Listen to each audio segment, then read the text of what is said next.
Vous comprenez pourquoi cette loi est si populaire chez les Français? Est-ce qu'il y a vraiment un canyon, comme le dit Gérald Darmanin, entre le milieu politico-médiatico-parisien et la réalité du terrain? Dont vous n'êtes pas, puisque vous n'êtes pas parisien, j'en viens. Non, je suis un paysan, moi. Mais non, si vous voulez, ce qui est vrai, c'est que on en parle depuis 18 mois. Donc, je veux dire, on a fait monter la sauce. Bon. Après, dans tous les pays, c'est le même problème. Donc, ne soyons pas que nationaux. On voit bien que le problème des étrangers dans nos sociétés se pose à différents endroits. Mais est-ce que c'est dans le réel ou est-ce que c'est dans le fait qu'on est dans un monde en plein bouleversement, en pleine crise, on a envie d'être protégé? D'ailleurs, l'Europe monte, y compris parce qu'elle protège. Donc, on a un problème de protection devant un monde qu'on ne comprend pas. C'est la raison pour laquelle, d'ailleurs, Emmanuel Macron utilise ce mot de bouclier, pour donner le sentiment de protéger les Français. Moi, ce que j'aime pas dans cette affaire, si vous voulez, c'est qu'au fond, il y a une stigmatisation raciale. Il ne faut pas se cacher, c'est les Noirs et les Arabes qu'on met de côté. Parce que quand on dit les non-européens, on n'est pas vraiment envahi par les Canadiens, on n'est pas envahi par les autres non plus, mais quand les gens pensent, ils pensent ça. Bon. C'est pas ce que dit la loi, bien sûr. Non, mais c'est pas la loi. Le problème, ce qui compte dans une société, c'est qu'est-ce que ça connote. En gros, ça connote que les 10 à 20... Il y a à peu près, on va dire, il y a 20% des enfants qui naissent qui sont d'origine ex-coloniale. Moi, je dis c'est les anciens de l'Empire. Je dis c'est les Afro-Méditerranéens, comme les Américains disent la même chose. Pourquoi? Parce qu'effectivement, l'Empire français est rentré dans le corps de la nation. Bien, il y a à peu près 20% des enfants qui sont descendants marocains, algériens, maliens, etc. Donc, il y a donc ça fait 10 à 20%. Vous savez, il y a plus d'étrangers qui arrivent par la couette que par la frontière, en réalité. Parce qu'effectivement, des populations-là en font plus d'enfants que les autres, etc. Donc, il faut un moment, qu'est-ce qu'ils croient, les gens? Que les gens de couleur vont disparaître? La réponse, elle est non. D'abord parce qu'ils sont français, et puis en plus parce qu'ils font plein de métiers dont on a besoin, et en plus une bonne moitié d'entre eux sont médecins, journalistes, enfin je veux dire, il ne faut pas se représenter que tous les gens immigrés bassent la vassringue, comme on dit en Belgique, et ont des métiers, c'est pas vrai. À peu près un sur deux s'intègre dans la société comme tout le monde. Donc si on a un récit, par exemple, il y a 14 000 regroupements familiaux l'année dernière en France. 14 000. C'est rien. On en parle. Pourquoi on ne donne pas les chiffres? Ce que vous avez dit, pourquoi on n'a pas fait d'études d'impact sur ces mesures? Qu'il y ait des choses à faire. Moi, qu'un criminel soit expulsé après, oui. Qu'on lui enlève la nationalité française s'il est binational, ça ne m'empêche pas de dormir, c'est la tuer un policier. Je veux dire, c'est normal de protéger la police. Bon, il y a des mesures comme ça qui font sens. Bon, c'est vrai que l'idée qu'on ne puisse pas expulser quelqu'un de condamné me laisse perplexe. Donc, si vous voulez, ça, c'est vrai. Mais en même temps, de l'autre côté, on dit qu'on a besoin de plus de travail. On dit qu'on a besoin de mener la guerre climatique. Il faudra plus... Et puis, on se bloque. Et puis, pensez à une chose. Qu'est-ce qu'on pense en Afrique? Qu'est-ce qu'on pense en Afrique? On vient de se faire virer d'Afrique de l'Ouest. La jeunesse d'Afrique, où est-ce qu'elle va se former? Moi, mon rêve, c'est que la France, ça soit la Sorbonne de l'Afrique. Si on ne forme pas, ils vont être 2,5 milliards. Comment on fait? On dirait qu'on est sous notre béret et qu'on ne voit pas...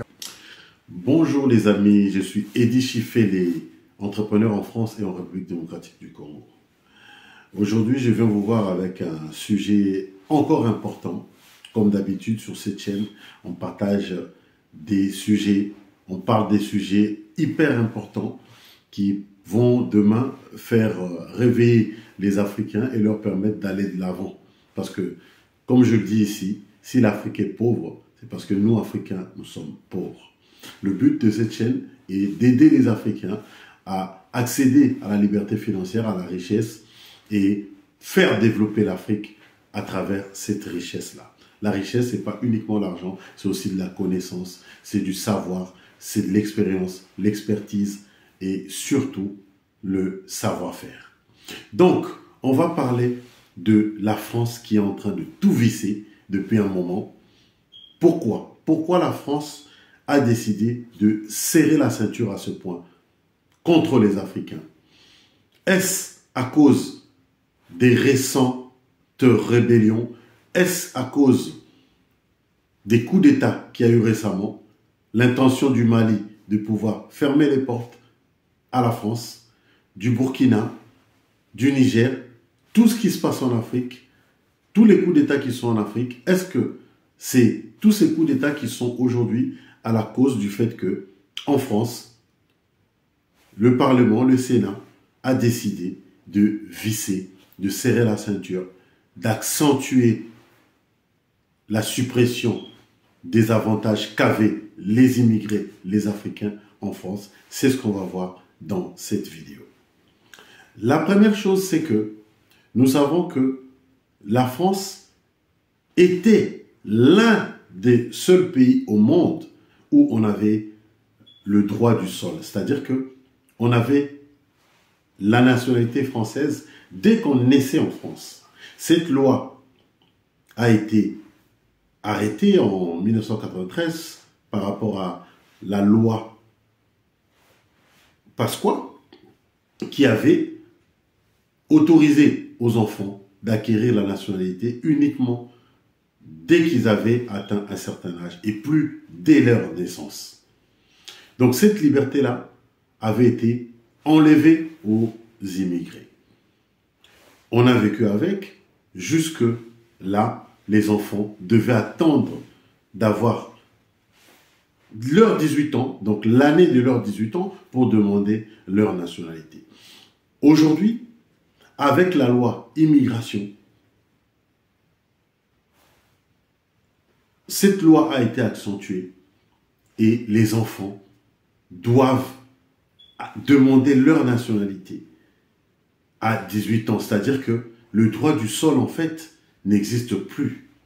Le droit du sol durci en France, explication. Le Sénat français, sous la domination de la droite, a récemment renforcé les dispositions du projet de loi sur l'immigration, en particulier celles liées au droit du sol. Une modification cruciale a été apportée dans la nuit du 8 novembre, altérant la règle qui octroie automatiquement la nationalité française aux enfants nés en France de parents étrangers. Auparavant, ces jeunes obtenaient automatiquement la nationalité à leur majorité, sous la condition de résider en France depuis au moins 5 ans depuis l'âge de 11 ans. Le principe fondamental du droit du sol attribuant la nationalité aux enfants nés en France de parents étrangers a été remis en question par le Sénat. Selon la modification adoptée, un enfant né en France de parents étrangers peut désormais acquérir la nationalité française entre 16 et 18 ans si l'on exprime la volonté. L'amendement proposé par la sénatrice Valérie Boyer précise également qu'un jeune dans cette situation ne peut obtenir la nationalité s'il a été condamné à une peine égale ou supérieure à 6 mois d'emprisonnement. Ainsi, l'acquisition automatique de la nationalité française pour ces jeunes a été abolie, les obligeant désormais à faire une demande pour être naturalisés. Ius soli, comme on appelle en latin, le droit du sol, le droit qui permet à un enfant d'avoir la nationalité dès sa naissance, parce qu'un enfant, dès lors qu'il était né en France, avait la nationalité française. Aujourd'hui, pour avoir la nationalité française, il faut avoir au moins un des deux parents français. Donc, c'est un droit qui a été arraché aux enfants immigrés. Aujourd'hui, les enfants immigrés, quand ils naissent, ils ont la nationalité de leurs parents. Ils ne sont plus français. Donc ça, c'est la première intervention, le premier blocage de la France, la première riposte.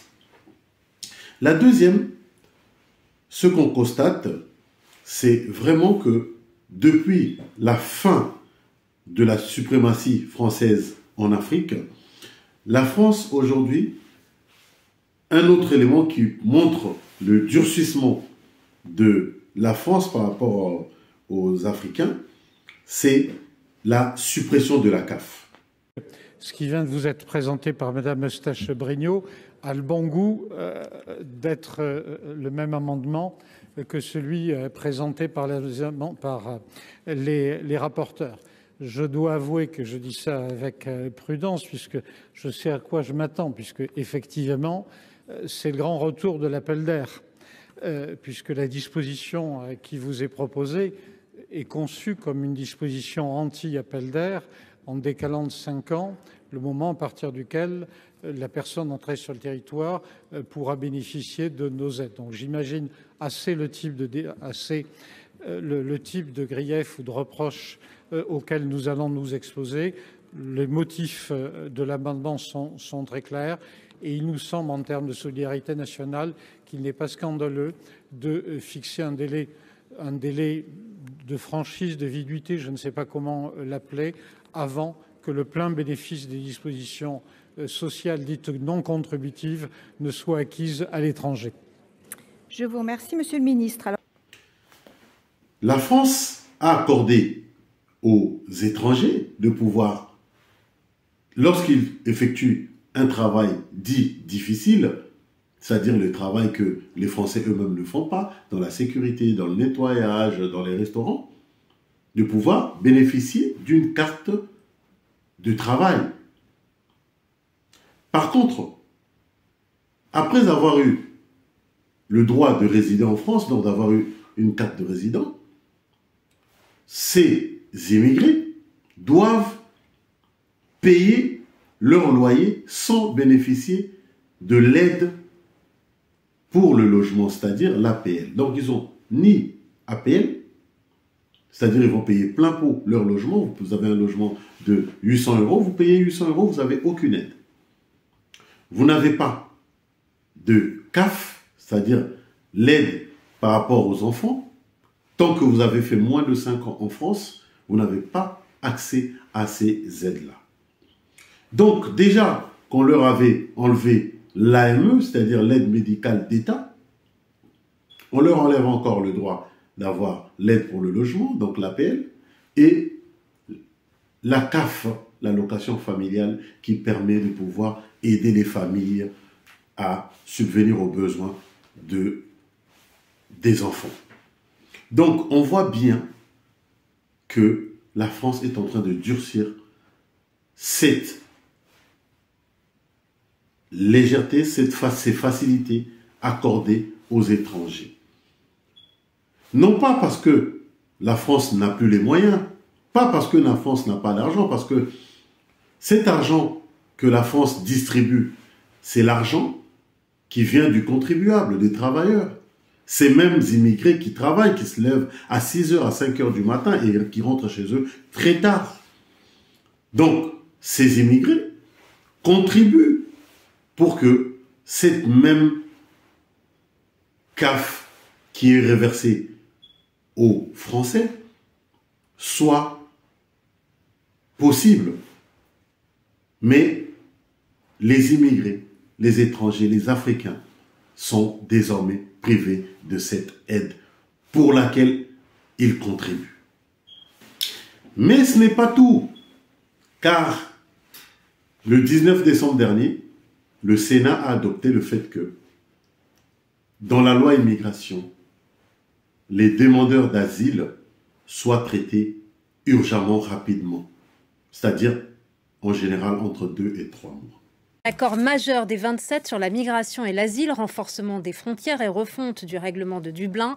Cette réforme, longtemps espérée par les pays du sud de l'Union européenne, devrait permettre la solidarité entre les 27 en soutien aux pays de première entrée, dite première ligne. Caroline de Camaret, vous êtes notre spécialiste des questions européennes. En quoi consiste tout d'abord cet accord? Alors déjà, c'est un accord des ministres de l'Intérieur, les 27 qui étaient réunis à Luxembourg, à l'exception de Gérald Darmanin, qui a quitté précisément la salle en direction d'Annecy, justement par rapport au drame qui s'y jouait. Les ministres de l'Intérieur se sont accordés sur 2 gros chapitres du fameux pacte de l'asile et de la migration qui était présenté par la Commission européenne et qui n'arrivait pas à passer le cap justement de l'exécutif depuis septembre 2020. La Pologne et la Hongrie ont voté contre parce que vous savez que pour ces votes sur les questions de migration, il faut simplement une majorité qualifiée d'au moins 15 États membres représentant 65% de la population de l'UE. Donc contre la Pologne, la Hongrie, la Bulgarie, Malte, la Lituanie, la Slovaquie se sont abstenus. Mais le texte passe avec surtout une simplification des procédures, un rétrécissement des délais au maximum 12 semaines pour les migrants qui ont statistiquement le moins de chances d'être reconnus finalement demandeurs d'asile, comme par exemple les Sénégalais, les Marocains, les Tunisiens, les Algériens, les Bangladis ou les Pakistanais, qui s'accompagne tout cela d'un renforcement des frontières. Deuxième grosse avancée de ce texte, eh bien, il agrée à une solidarité obligatoire entre les pays, mais un peu flexible. En l'occurrence, eh bien, il y aura un mécanisme de solidarité pour 30 000 demandeurs d'asile par an qui arrivent, donc la plupart du temps via la Méditerranée, en tout cas vers cette route, vers des pays de première arrivée comme l'Italie, la Grèce, l'Espagne, etc. Ces 30 000 demandeurs d'asile seront automatiquement relocalisés dans tous les pays membres, sauf ceux qui n'en voudront pas. Et alors là, ils devront payer 20 000 € par par réfugié refusé. Donc c'est une compensation financière pour des pays comme la Pologne et la Hongrie qui ne veulent pas se voir imposer effectivement des demandeurs d'asile. Et c'est donc ce point d'accord qui a été trouvé entre les pays. Est-ce que ça règle vraiment le problème des demandeurs d'asile et des réfugiés? On est 8 ans après une énorme crise migratoire, 3 ans après le premier projet de la Commission européenne sur ce droit d'asile. Ça a été adopté, je vous le disais, au niveau des pays, mais le texte doit encore passer effectivement devant le Parlement européen avec la visée de réussir à le faire passer et entrer en vigueur avant les élections européennes, dans un an pile. Évidemment, ce sera la migration un sujet phare de la campagne. Ça pourrait aider à désamorcer justement un discours très très haineux et très dur sur ces questions de migrants. Ça lève en tout cas un poids sur le fameux règlement de Dublin qui renvoyait toujours au premier pays d'arrivée la gestion de ces demandeurs d'asile, en particulier, je vous le disais, la Grèce, l'Espagne, l'Italie. Mais est-ce qu'on va réussir concrètement à le mettre en œuvre? Ça repose sur la capacité finalement d'expulser les migrants déboutés, et donc de la bonne volonté des pays de départ, d'origine. On essaye d'avoir des accords avec l'Algérie, le Maroc ou la Tunisie, par exemple, pour qu'ils reprennent effectivement leurs migrants qui ne sont pas vraiment demandeurs d'asile. L'Italie et la Grèce, qui sont gouvernées à droite, voulaient pouvoir effectuer des renvois dans n'importe quel pays dit sûr de transit, et l'Allemagne et la France s'y sont opposés parce qu'on ne renvoie pas n'importe où les gens, et effectivement ces idées un peu radicales pourraient ressurgir si seulement le système fonctionne assez mal. Tout cela va dépendre de la bonne entente, de la bonne compréhension entre les 27 à l'avenir. En tout cas, évidemment, ce système contraste beaucoup avec ce qui se passe pour les Ukrainiens en pleine guerre, qui ont obtenu un statut très particulier dérogatoire de protection temporaire, qui leur reconnaît instantanément le droit de résider, circuler et travailler dans tout pays européen. Chaque État membre conserve son propre système de délivrance des demandes d'asile. Donc, on est très très loin de l'harmonisation, bien sûr, de l'asile et du refuge dans l'Union européenne. Merci beaucoup, Caroline de Camaret, pour votre analyse. Ce qui fait qu'il y aura des reconduites à la frontière. L'Allemagne a déjà expulsé plusieurs étrangers, alors qu'elle a besoin de 2 millions d'étrangers pour pouvoir faire face à la demande industrielle, parce que vous savez que l'Allemagne est un pays industriel et encore un des grands pays industriels, dans la mesure où pendant la Seconde Guerre mondiale de 1939 à 1945, les Allemands avaient transformé toutes les industries en industries d'armes. Donc les industries telles que Volkswagen et j'en passe ont besoin d'une main-d'œuvre de plus de 2 millions de personnes. Mais l'Allemagne se permet d'expulser quand même les étrangers. Et cela n'avantage pas du tout les Africains. Tout ça pourquoi? Parce qu'ils veulent mettre en place en Europe l'immigration choisie, c'est-à-dire qu'ils ne veulent plus des immigrés qui sont sans qualification, qui viennent chercher à avoir une vie meilleure. Ils veulent choisir les immigrés qui sont formés, qui ont des compétences et qui vont leur permettre justement de travailler dans les boulots qu'eux ils choisissent. Alors qu'ils ont besoin, dans les métiers que j'ai cités tout à l'heure, dans la santé, le paramédical notamment, c'est-à-dire les infirmiers, les aides-soignants, dans le nettoyage, dans la sécurité, dans la restauration. La question migratoire également est au cœur de cette réunion des 27 États membres de l'Union européenne dont on vient de parler. Alors là aussi, vous allez le voir, c'est un peu le chacun pour soi. Et un constat, celui de la hausse des entrées de clandestins sur les 9 premiers mois de l'année, plus 17%. Plusieurs pays membres veulent durcir le ton, à commencer par l'Allemagne qui vient d'accélérer les mesures d'expulsion de sans-papiers. Caroline Baudry. Pour la ministre de l'Intérieur allemande, impossible de protéger le droit fondamental à l'asile des victimes de guerre et de terrorisme sans traquer et renvoyer les autres, les migrants clandestins. Cela passe par l'allongement de 10 à 28 jours de la durée maximale de détention avant expulsion. Elles auront lieu sans avertissement, sauf pour les familles avec enfants de moins de 12 ans. Les possibilités de fouilles dans les appartements et centres d'hébergement vont être élargies, a détaillé Nancy Faeser qui porte le projet de loi. Quiconque n'a pas le droit de rester doit quitter notre pays. Notre nouvelle réglementation améliorera les possibilités de rapatriement dans un grand nombre de cas. Il est particulièrement important pour moi d'expulser les criminels et les personnes menaçantes de manière la plus cohérente et la plus rapide. Une priorité pour la ministre, pourchasser les passeurs à l'origine, selon elle, de l'immigration clandestine. Les sanctions seront plus lourdes et ceux condamnés à au moins 1 an de prison pourraient être expulsés directement. Caroline Baudry. Voilà les amis ce qui se passe actuellement en France.